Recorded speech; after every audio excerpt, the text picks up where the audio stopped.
Hello everyone, welcome to my YouTube channel one click knowledge. आज की इस video में हम सीखेंगे कि वर्ब क्या होते हैं, टाइप्स ऑफ वर्ब क्या होते हैं, उनके रूल्स क्या होते हैं, फॉर्म्स ऑफ वर्ब्स क्या होते हैं और उनसे रिलेटेड कुछ शॉर्टकट टिप्स। तो आइए देखते हैं। पहले तो हम लोग ये समझ लेते हैं कि वर्ब क्या होती है। वर्ब को हिंदी में क्रिया कहते हैं। यह क्रिया का मतलब होता है किसी काम को करना या किसी काम का होना। इससे किसी अवस्था का बोध होना भी होता है। वर्ब क्या होती है? बेसिकली वर्ब यह बताती है कि सब्जेक्ट क्या कर रहा है। Verb is a part of speech that indicates an action, occurrence और अ स्टेट ऑफ बीइंग। ठीक है, कि वर्ब से ये पता चलता है कि किसी भी सेंटेंस में एक्शन क्या हो रहा है। इस सेंटेंस को एक मीनिंगफुल सेंस देता है। इसके बिना सेंटेंस कंप्लीट नहीं माना जा सकता। ये 5 टाइप की होती है: finite verb, non finite verb, action verb, auxiliary verb और linking verb. Finite verb main verb होती है जो सब्जेक्ट की टेंस के अकॉर्डिंग चेंज होती रहती है। सब्जेक्ट की टेंस, सब्जेक्ट का नंबर और पर्सन के अकॉर्डिंग। नॉन फाइनाइट वर्ब वो होती हैं जो सब्जेक्ट के टेंस, उनके नंबर और उन पर्सन के अकॉर्डिंग चेंज नहीं होती हैं, कांस्टेंट रहती हैं। बेसिकली आप ऐसे समझ सकते हैं कि फाइनाइट वर्ब चेंज होती है और नॉन फाइनाइट वर्ब कांस्टेंट रहती है। नॉन फाइनाइट वर्ब भी 3 पार्ट में डिवाइड किया गया है। ये भी 3 टाइप की होती है: इन्फिनिटिव, जीरंड और पार्टिसिपल, जो अभी हम लोग आगे पढ़ेंगे। Action verb. Action verb shows what the subject does an action. Action verb वो होती हैं जो ये बताती हैं कि सब्जेक्ट क्या कर रहा है। ये बेसिकली एक्शन के बारे में बताती हैं कि कोई भी मेंटल या फिजिकल एक्शन क्या हो रहा है किसी सेंटेंस में। Auxiliary verbs helps another verb form tense, voice और मूड। ऑक्सिलरी वर्ब वो होती हैं जो मेन वर्ब को सपोर्ट करती हैं। ये ग्रामेटिकली फंक्शन करती हैं। सेंटेंस ये मैं बताती हैं कि सेंटेंस किस टेंस में है। ये हेल्पिंग वर्ब्स होती हैं। Linking verb shows what the subject is, a state और कंडीशन। लिंकिंग वर्ब वो बताती हैं कि सब्जेक्ट किस स्टेट ऑफ बीइंग में है। ठीक है, मतलब लिंकिंग वर्ब्स होती हैं जैसे is, am, are, was, were. Basically जो सेंस वर्ड्स होते हैं वो लिंकिंग वर्ब होती हैं, जैसे सीम, फील, ऐसे। तो आइए आगे डिटेल में समझते हैं इन वर्ब्स के बारे में। Finite and non-finite verbs. Finite verbs. They change their forms with the number and person of the subject and also tense. जैसा कि मैंने पहले बताया कि फाइनाइट वर्ब्स वो होती हैं जो अपने फॉर्म को चेंज कर लेती हैं सब्जेक्ट के नंबर और पर्सन के according. Main verbs are called finite verbs. जो मेन वर्ब होती है ना सेंटेंस में, वो फाइनाइट वर्ब होती है। Non finite verbs, they do not change their forms with the number and person of the subject and also tense.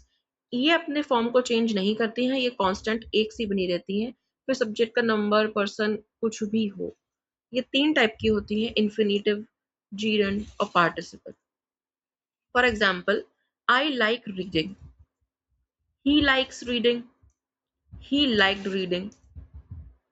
इसमें जो लाइक है वो चेंज हो रहा है, जैसे लाइक, लाइक्स, लाइक्ड, इसकी फॉर्म चेंज हो रही है टेंस के अकॉर्डिंग, नंबर के अकॉर्डिंग, पर्सन के अकॉर्डिंग। ये फाइनाइट वर्ब है। जो रीडिंग है वो कांस्टेंट बना हुआ है, इसमें कोई चेंज नहीं आ रहा है। तो ये नॉन फाइनाइट वर्ब है। नॉन फाइनाइट वर्ब्स भी 3 टाइप के होते हैं: इन्फिनिटिव, जीरंड और पार्टिसिपल। इन्फिनिटिव वो होते हैं जो टू, प्रपोजिशन टू और वर्ब की बेस फॉर्म यानी कि वर्ब की फर्स्ट फॉर्म को जोड़कर बनाए जाते हैं। जीरेंड वो होते हैं जो वर्ब की फर्स्ट फॉर्म में लास्ट में आईएनजी जोड़कर बनाए जाते हैं और ये नाउन की तरह वर्क करते हैं। पार्टिसिपल को भी 3 पार्ट में डिवाइड किया गया है: प्रेजेंट पार्टिसिपल, पास्ट पार्टिसिपल और परफेक्ट पार्टिसिपल। प्रेजेंट पार्टिसिपल में वर्ब की फर्स्ट फॉर्म में आईएनजी लगाते हैं लास्ट में, जो कि एक एडजेक्टिव की तरह कार्य करता है। प्रेजेंट पार्टिसिपल और जीरेंड में ये फर्क होता है कि दोनों ही वर्ब की फर्स्ट फॉर्म में आईएनजी लगाकर बनते हैं, पर जीरेंड की जो वर्ब की फर्स्ट फॉर्म में आईएनजी लगाने से वो नाउन की तरह वर्क करता है और प्रेजेंट पार्टिसिपल में ये एडजेक्टिव की तरह वर्क करता है। पास्ट पार्टिसिपल वर्ब की थर्ड फॉर्म होती है जो एडजेक्टिव की तरह वर्क करती है। Perfect participle having plus past participle से बनता है। हैविंग प्लस पास्ट पार्टिसिपल का मतलब है हैविंग प्लस वर्ब की थर्ड फॉर्म। आइए इसको और डिटेल में समझते हैं। Infinitive. The infinitive verb is a non-finite verb that is found by adding to before the base form of a verb. Infinitive verb जो होती है वो नॉन फाइनाइट वर्ब होती है जो कि किसी भी वर्ब की बेस फॉर्म के पहले टू लगाने से बनती है। For example, he likes to play piano. इसमें टू प्ले, इसमें टू प्रिपोजिशन है और प्ले वर्ब की फर्स्ट फॉर्म है, बेस फॉर्म है। तो टू प्ले क्या है इसमें? Infinitive. They want to go home, to go infinitive है। People gathered here to hear the news, इसमें टू हियर जो है वो इन्फिनेटिव है। तो प्रपोजिशन जो टू यहाँ पे यूज की गई है और उसके बाद में जो मेन वर्ब आई है प्ले, गो एंड हियर, इन दोनों के मिलने से यहाँ पर ये जो वर्ड्स हैं वो इन्फिनेटिव हैं। Rules of using infinitives. आइए हम समझते हैं कि इन्फिनेटिव्स को हम कहाँ कहाँ पर और कैसे कैसे यूज करते हैं। First, used as the subject of a sentence. कहीं कहीं पर जो इन्फिनेटिव है वो as a subject of a sentence, एक सेंटेंस के सब्जेक्ट की तरह भी यूज किया जाता है। For example, to read daily improves vocabulary. रोज पढ़ने से वोकैबुलरी इम्प्रूव अच्छी होती है। तो इसमें टू रीड क्या है? टू है प्रपोजिशन और रीड है वर्ब की फर्स्ट फॉर्म यानी कि वर्ब की बेस फॉर्म। तो टू रीड है यहाँ पर इन्फिनेटिव जो कि सेंटेंस के सब्जेक्ट की तरह काम कर रहा है। Used as the object of a verb. कभी कभी कभी पर इन्फिनेटिव को जो है वो as a object of a verb भी यूज किया जाता है, मतलब वर्ब के ऑब्जेक्ट के रूप में। For example, he promised to call me. इसमें प्रोमिस्ड क्या है? वर्ब, और टू कॉल है इन्फिनेटिव। बेसिकली जो स्ट्रक्चर होता है English sentence structure primarily consist subject, verb and object. Subject होता है, वर्ब होता है और उसके बाद ऑब्जेक्ट आता है। ठीक है। थर्ड देखिए, some verbs are always followed by infinitives. कुछ वर्ब्स के बाद हमेशा इन्फिनेटिव आता है, जीरंड नहीं। वो वर्ब्स हैं afford, agree, aim, arrange, ask, choose, decide, expect, fail, hope, learn, manage. अगर आप इन वर्ब्स को किसी भी सेंटेंस में देखते हैं तो उसके बाद तुरंत इन्फिनेटिव आएगा, ये आपको पता होना चाहिए। They agreed to leave. Agreed. Agreed ये वर्ब है ना जो इनमें से दिया गया है ऊपर agree। To leave, to preposition है, leave क्या है? वर्ब की बेस फॉर्म। तो to leave यहाँ पर क्या है? इन्फिनेटिव। कभी कभी किसी सेंटेंस में वर्ब के बाद जब इनडायरेक्ट ऑब्जेक्ट आता है तो उसके बाद इन्फिनेटिव भी आती है। For example, the teacher told us to revise. इसमें वर्ब है टोल्ड, अस है इनडायरेक्ट ऑब्जेक्ट और टू रिवाइज है इन्फिनेटिव। टू है प्रपोजिशन और रिवाइज है वर्ब की first form. Indirect object basically mostly ऐसा होता है कि किसी पर्सन को रिफर करता है। ठीक है। तो the teacher told us to revise, used after certain adjectives. कुछ एडजेक्टिव्स के बाद भी इन्फिनेटिव आता है। For example, she is eager to help. इसमें ईगर क्या है? एडजेक्टिव है। उसके बाद में टू हेल्प आया है जो कि एक इन्फिनेटिव है। Sixth, used after certain nouns और प्रोनाउंस। कुछ नाउन और प्रोनाउंस के बाद में भी इन्फिनेटिव आता है। For example, I have some work to do. इसमें वर्क क्या है? नाउन है और टू डू है infinitive.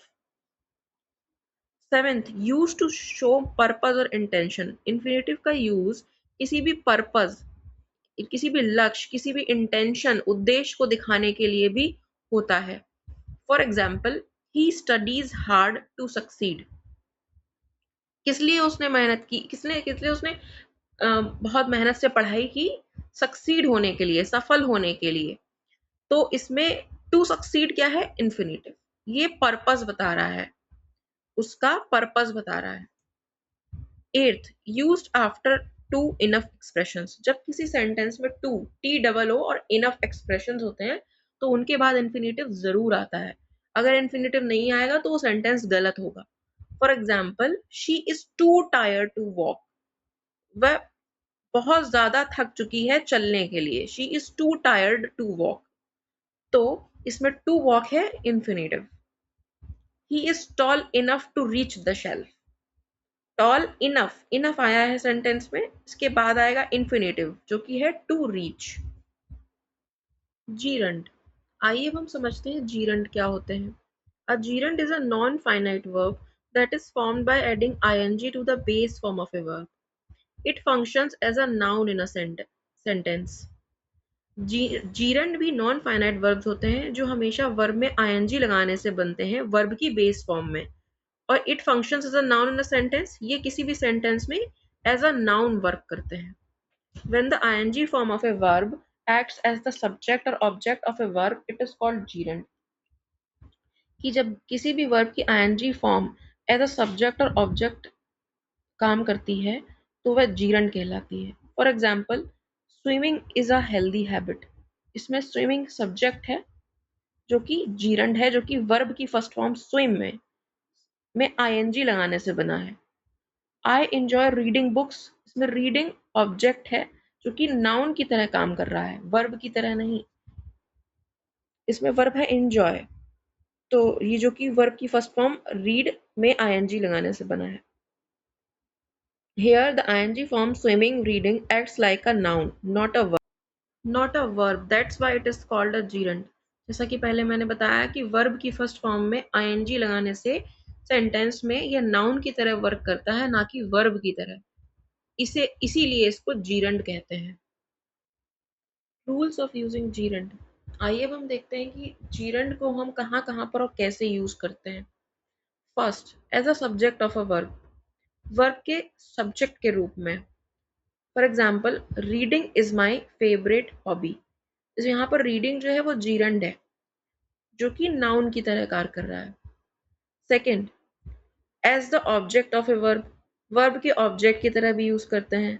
For example, I enjoy playing the guitar. यहाँ पर प्लेइंग जीरंड है जो वर्ब की फर्स्ट फॉर्म प्ले में ing लगाने से बना है लास्ट में। शी डिसलाइक्स वेटिंग, वेट में ing लगाने से बना है, ये जीरंड है। Third, as the object of a preposition, किसी भी प्रपोजिशन के ऑब्जेक्ट के रूप में। For example, he is interested in painting, इसमें इन प्रपोजिशन है। ही प्रोनाउन है, इज लिंकिंग वर्ब है, इंटरेस्टेड वर्ब है, एडजेक्टिव है। इन जो है वो प्रपोजिशन है और पेंटिंग जीरंड है। They got punished for cheating, यहाँ पर प्रपोजिशन फॉर है और चीटिंग जीरंड है जो कि ऑब्जेक्ट ऑफ अ प्रपोजिशन की तरह काम कर रहा है।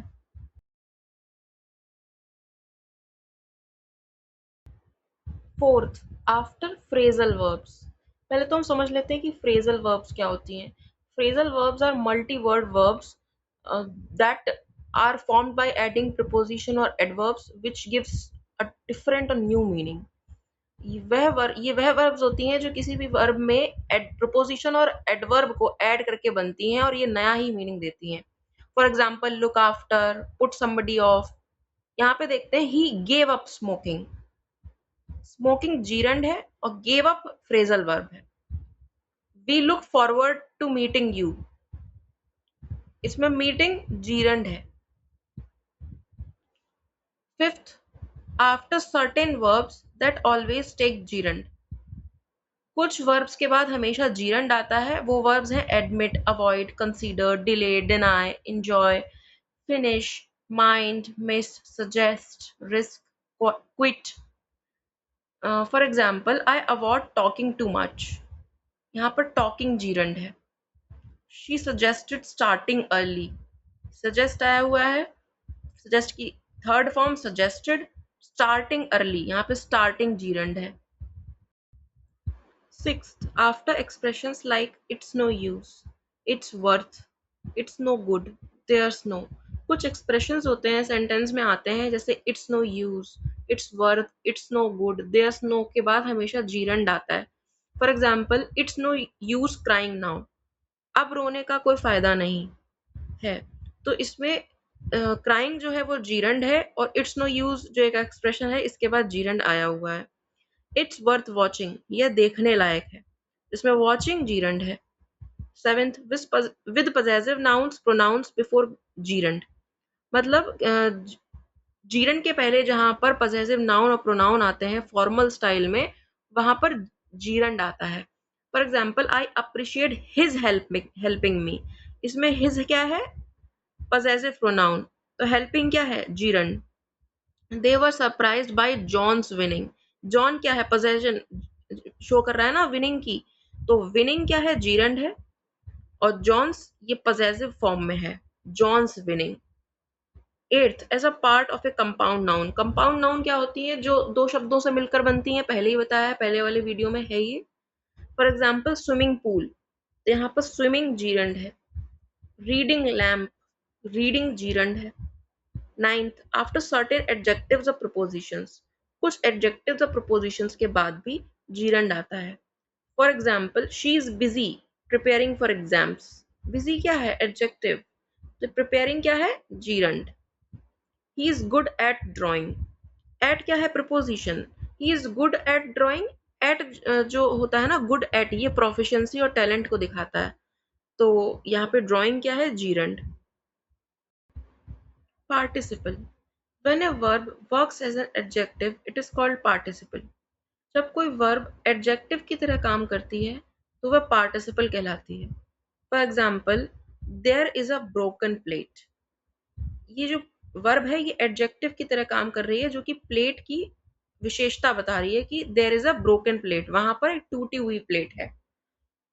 Don't jump into the running bus, यहाँ पर रनिंग बस जो है वो, रनिंग जो है वो बस की विशेषता बता रही है कि बस जो है वो रनिंग है, तो रनिंग यहाँ पर पार्टिसिपल है।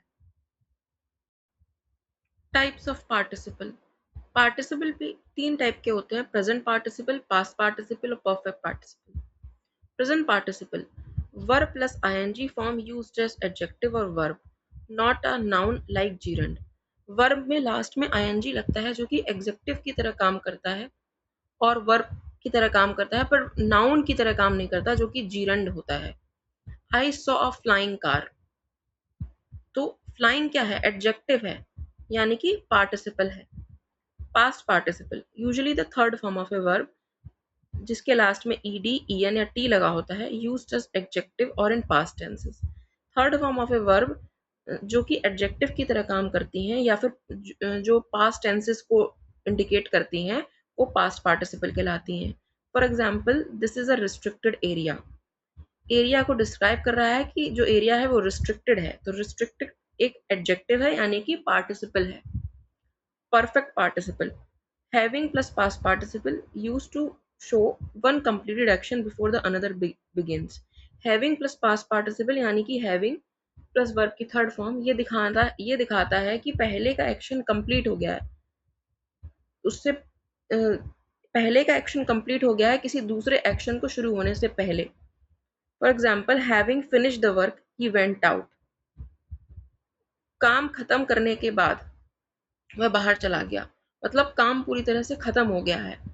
हैविंग फिनिश्ड, एक काम पहले पूरी तरह कंप्लीट हो चुका है, उसके बाद दूसरा शुरू हुआ है,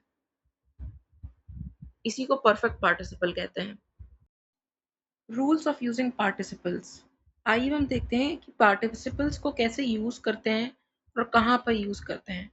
first, present participle as object complement, present participle को as a object complement use किया जाता है, यानी कि ऑब्जेक्ट के बाद में, जो ऑब्जेक्ट के बारे में और ज्यादा इंफॉर्मेशन को ऐड करता है।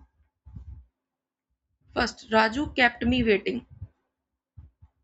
इसमें मी ऑब्जेक्ट है और waiting participle, present participle. I saw the boy playing outside, इसमें द बॉय ऑब्जेक्ट है और प्लेइंग जो है वो है प्रेजेंट पार्टिसिपल और आउटसाइड है adverb of place. Second, present participle as subject complement, present participle को एज अ सब्जेक्ट कॉम्प्लीमेंट भी यूज किया जाता है, मतलब लिंकिंग वर्ब के बाद में सब्जेक्ट कॉम्प्लीमेंट का यूज होता है। लिंक वो होता है जब उसका यूज लिंकिंग वर्ब के बाद में होता है जो सब्जेक्ट के बारे में और अधिक इंफॉर्मेशन देता है। For example, the movie is exciting, इसमें लिंकिंग वर्ब इज है, सब्जेक्ट है द मूवी, इसके बारे में जो और ज्यादा इंफॉर्मेशन दी जा रही है कि वह मूवी एक्साइटिंग है, तो एक्साइटिंग प्रेजेंट पार्टिसिपल है। She looks crying, looks linking verb है और क्राइंग प्रेजेंट पार्टिसिपल है। Third, present participle as adjective phrase after noun. Adjective phrase क्या होता है? एडजेक्टिव फ्रेज भी एडजेक्टिव की तरह ही कार्य करता है, बस इसमें अंतर इतना होता है कि एडजेक्टिव एक वर्ड होता है और एडजेक्टिव फ्रेज में एक से ज्यादा वर्ड्स होते हैं। The boy sitting on the bench is my brother. इसमें सिटिंग है वो प्रेजेंट पार्टिसिपल है। The man waiting outside is your uncle. तो waiting outside adverb adjective phrase है और वेटिंग प्रेजेंट पार्टिसिपल है। Fourth, past participle in perfect tenses. Past participle का use perfect tense में होता है। ही हैज ईटन राइस, यहाँ पर ईटन पास्ट पार्टिसिपल है। Ram had gone before Shyam came, यहाँ पर गॉन पास्ट पार्टिसिपल है। पास्ट पार्टिसिपल एज एडजेक्टिव, कहीं कहीं पर पास्ट पार्टिसिपल का यूज एज एडजेक्टिव के तौर पर भी होता है। For example, he sat on a broken chair. Chair की विशेषता बताई जा रही है कि चेयर ब्रोकन है, तो ब्रोकन पास्ट पार्टिसिपल है। I threw away the spoiled fruits. The spoiled, spoiled बता रहा है फ्रूट्स की विशेषता, तो जो स्पॉइल्ड है वो पास्ट पार्टिसिपल है। Sixth, past participle as subject complement. Past participle as a subject complement की तरह भी यूज होता है। For example, Ram was surprised, तो सरप्राइज्ड पास्ट पार्टिसिपल है। The girl seems bored, bored past participle है। Seventh, past participle as object complement. Past participle को as a object complement भी यूज किया जाता है। For example, I found the door locked, यहाँ पर लॉक्ड पास्ट पार्टिसिपल है। We saw the dog injured, injured past participle है। Eighth, past participle to indicate earlier action by same subject. Past participle का जो use है वो पहले के एक्शन, अर्लियर एक्शन को दिखाने के लिए भी होता है। सेम सब्जेक्ट, जिसमें सब्जेक्ट सेम हो। Shocked by the news he fainted, तो इसमें शॉक्ड जो है वो पास्ट पार्टिसिपल है। Exhausted she lay down, exhausted past participle है। Ninth, perfect participle to show completed action before the next. Perfect participle का यूज होता है किसी भी एक कंप्लीट एक्शन को दिखाने के लिए जिस जो किसी भी दूसरे एक्शन के शुरू होने से पहले कंप्लीट हो चुका हो। For example, having completed the project they relaxed. Project को कंप्लीट करने के बाद, प्रोजेक्ट को पूरा करने के बाद उन्होंने आराम किया। तो प्रोजेक्ट कंप्लीट हो चुका है, पूरी तरीके से एक काम पूरा हो चुका है, उसके बाद दूसरा शुरू हुआ है, तो यहाँ पर हैविंग कंप्लीटेड परफेक्ट पार्टिसिपल है। आई होप आप लोगों को ये वीडियो हेल्पफुल लगा होगा और समझ में आया होगा। अगर आपको सब अच्छे से समझ में आया है और ये वीडियो अच्छा लगा है, so don't forget to like, share and subscribe my YouTube channel one click knowledge.